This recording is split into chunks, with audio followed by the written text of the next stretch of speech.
Hi viewers, வணக்கம் and welcome to Jas kitchen eight. இன்றைக்கி நம்ம என்ன பார்க்க போகிறோன்னா முந்திரி சிக்கன் கடாய் கிரேவி. அதுக்கு தேவையான பொருட்கள் என்றதை பார்த்துடலாம். சிக்கன் 500 கிராம், வெங்காயம் 200 கிராம், தக்காளி 2, மிளகாய் 2, முந்திரி 25 கிராம், பூண்டு 25 கிராம், இஞ்சி 25 கிராம், தேங்காய் தூண்டு 25 கிராம், ஜீரகம் 1 டீஸ்பூன், பட்டை 2 ஸ்பூன், கிராம்பு 5 துண்டு, ஏலக்காய் 2. இப்போது நம்ம செய்முறை பார்க்கலாம். க்ளீன் பண்ணி எடுத்து வச்சுருக்க சிக்கனில் இஞ்சி பூண்டு பேஸ்ட் 1 டீஸ்பூன், சால்ட் 1/2 டீஸ்பூன், மஞ்சள் தூள் 1/4 டீஸ்பூன், தனி மிளகாய் தூள் 1 டீஸ்பூன், தனியாத்தூள் 1 டீஸ்பூன், கரம் மசாலா 1/2 டீஸ்பூன் எல்லாத்தையும் சேர்ந்து நல்லா மிக்ஸ் பண்ணிவிட்டு ஒரு 1/2 அன் ஹவர் பக்கம் நம்ம அப்படியே ஊற வச்சிடலாம். இப்போது குழம்புக்கு தேவையான மசாலாவை ரெடி பண்ணிடலாம்.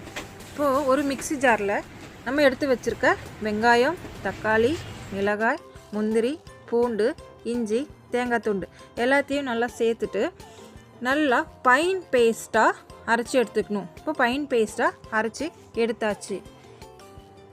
இப்போ நம்ம குழம்பு ரெடி பண்ணலாம். அதுக்கு ஒரு கடாயில் 3 டீஸ்பூன் எண்ணெய் ஊற்றிருக்கேன். 3 டேபிள் ஸ்பூன் எண்ணெய் ஊற்றி எண்ணெய் நல்லா சூடானதும் பட்டை, கிராம்பு, ஜீரகம், ஏலக்காய், கருவேப்பிலை எல்லாத்தையும் ஆட் பண்ணிவிட்டு ஒரு டைம் நல்லா கிளறி விட்டுடணும். இப்போது நம்ம பேஸ்ட் பண்ணி வச்சுருக்க அந்த மசாலாவை இதில் ஆட் பண்ணிடணும். இந்த பேஸ்ட்டோட பச்சை வாசனை போகிற வரைக்கும் நல்லா நம்ம ஒரு 7 to 10 மினிட்ஸ் நல்லா அது குக் பண்ணணும். இப்போ அதோட பச்சை வாசனை எல்லாம் போயிடுச்சு. இப்போ நம்ம ஊற வச்சுருக்க நம்ம சிக்கன் அதில் ஆட் பண்ணலாம். சிக்கனை ஆட் பண்ணிவிட்டு ஒரு நிமிஷம் நல்லா கலந்து விடணும். கலந்து விட்டதுமே அது அந்த மசாலா எல்லாம் சிக்கனோட ஃபுல்லாக இதாகிற மாதிரி நல்லா ஃபுல்லாக நம்ம கலந்துக்கணும். இப்போ நம்ம கலந்தாச்சு. இப்போது இதுக்கு தேவையான மசாலாவை நம்ம சேர்த்துக்கலாம். அதுக்கு இப்போது நான் என்ன எடுத்திருக்கேன்னா தனி மிளகாத்தூள், கரம் மசாலா, தனியாத்தூள், பெப்பர் எல்லாத்தையும் ஆட் பண்ணிவிட்டு ஒரு டைம் இன்னும் கொஞ்சம் ஒரு 2 நிமிஷம் நல்லா கலந்து விட்டுக்கலாம்.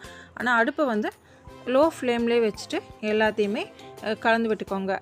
இப்போ இந்த சிக்கனுக்கு தேவையான உப்பு நம்ம ஆட் பண்ணலாம். ஆல்ரெடி நம்ம உப்பு ஆட் பண்ணியிருக்கோம். ஸோ இப்போ ஒரு 1/2 டீஸ்பூன் நம்ம உப்பு ஆட் பண்ணலாம்.